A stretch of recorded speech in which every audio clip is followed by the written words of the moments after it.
जी student, आज जो है हम वर्क एंड एनर्जी का पार्ट 2 डिस्कस करने जा रहे हैं। इसका पार्ट 1 जो है वो मौजूद है प्लेलिस्ट पे, जाके मेरे चैनल में आप उसे देख भी सकते हैं।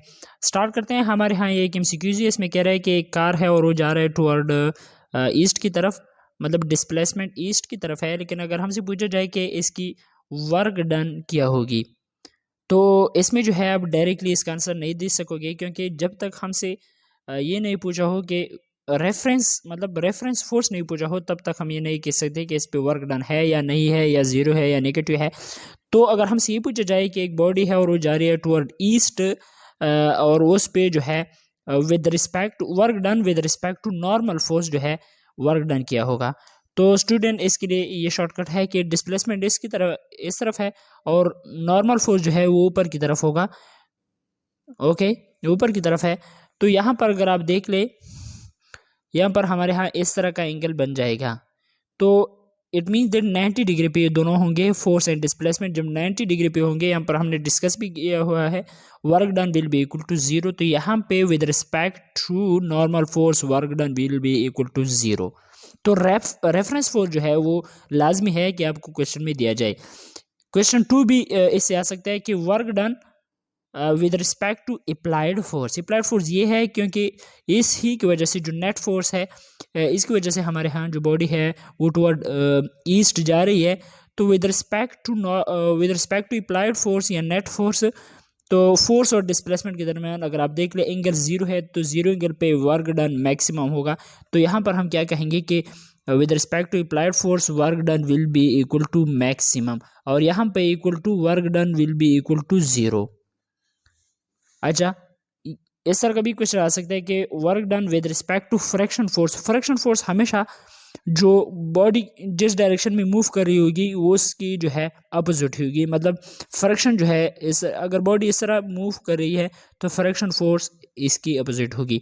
तो अपोजिट के लिए मींस इधर जो है 180 डिग्री आती है, और 180 डिग्री पे जो है वर्क डन मैक्सिमम होगी लेकिन नेगेटिव होगी। तो it means that work done will be equal to negative FD के बराबर होगा। यहाँ पर जो है work done with respect to weight या जो है force due to gravity, work यहाँ पर जो है W is equal to mg के बराबर है।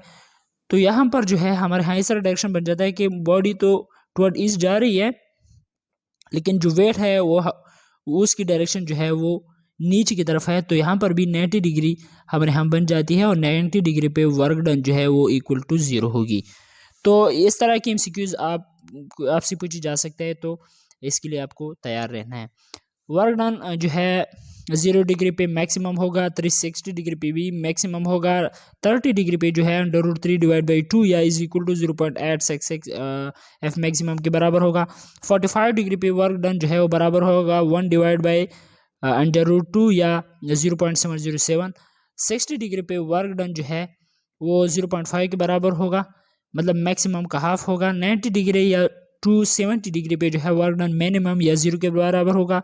180 डिग्री पे वर्क डन जो है -FD के बराबर होगा। MCQs है that angle work done is equal to half of its maximum value.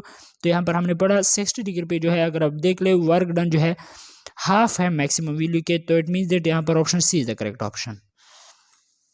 यहाँ पर देख ले कंजर्वेटिव फोर्स है, नॉन कंजर्वेटिव फोर्स है। Work done is independent of path, मतलब पाथ पे डिपेंड नहीं करता। यहाँ पर आप देख ले एक पाथ हमारे यहाँ ये है और दूसरा ये है, लेकिन हाइट जो है वो तो सेम है, तो इसलिए वर्क डन जो है वो बराबर होगा mgh, क्योंकि मास भी सेम होगा, g भी जो है 9.8 मल्टीप्लाई बाय 9.8 मीटर पर सेकंड स्क्वायर के बराबर होगा, और हाइट जो है वो दोनों केसेस के लिए सेम है। तो it means that work done is independent of path, work done in close path is equal to zero.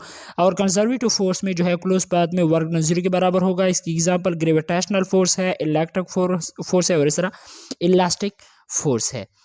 Non conservative force जो है ये पाथ पे डिपेंड करता है। इसकी एग्जांपल ये है कि अगर आप देखिए फ्रैक्शनल फोर्स जो है ये नॉन कंजर्वेटिव फोर्स की एग्जांपल है। अगर आप देख ले स्मूथ सरफेस के लिए फ्रैक्शन कम होता है, और जो स्मूथ नहीं होता सरफेस उसके लिए जो है रेजिड सरफेस के लिए फ्रैक्शन ज़्यादा होती है। इट मीन्स दैट ये पाथ पे डिपेंड करता है। Work done in close path is non zero.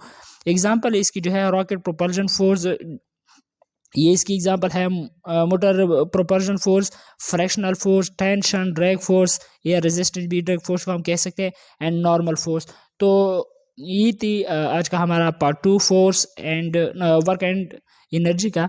तो अगर आपको अच्छा लगा हो तो please subscribe to my channel. Thanks for watching.